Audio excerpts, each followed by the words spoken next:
Good afternoon, and God bless you all. First of all, I want to thank the Lord for waking, blessing us, and keeping us this morning. He didn't have to, but He did.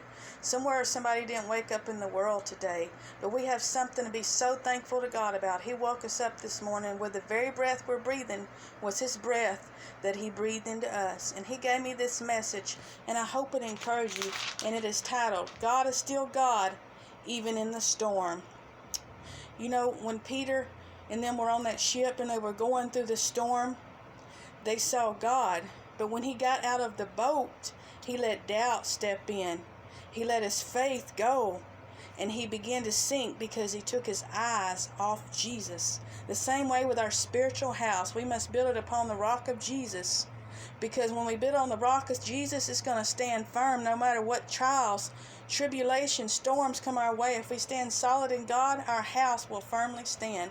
But if we're like the foolish man and build it on the sand, well, it's going to decay. It's going to fall away. It's going to be demolished. But we've got to stand firm in God, and we've got to build our foundation on Him and not the sands of this world. That's going to fade away. But the name of Jesus is always going to be the same. So let me read to you today from Luke 6 and 48 and 49. He is like a man which built an house and dig deep and laid the foundation on a rock. And when the flood arose, the stream beat vehemently upon that house, and could not shake it, for it was founded upon a rock.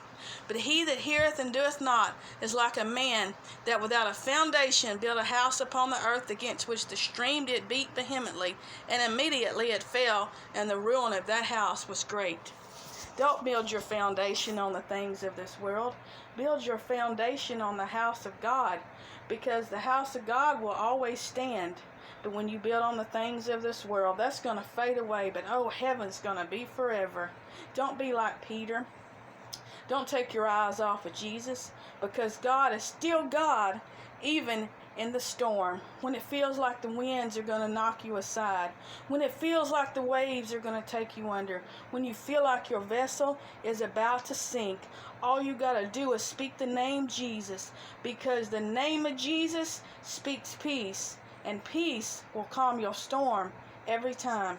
Many people think that during a storm, God has forgotten you. No, God will take us to a storm to get us to the other side, because He's building us for that foundation.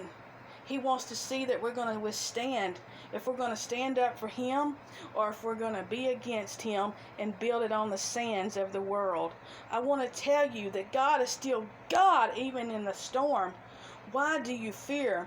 For God hath not given thee the spirit of fear, but of power and of love and of a sound mind. May you be encouraged today, and know the storm that you're going through, it's only a test, because God is still God, even in the storm. Be blessed today, and remember to build your house upon a rock. Build it on the name of Jesus. Don't build it on fortune and fame. Those things are going to pass away. They're not going to get you to the throne room of God. They're not going to give you the crown of life. They're not going to build you that mansion. Nothing down here is going to compare to what God has for you up there. So be encouraged, and remember that God is still God, even in this storm.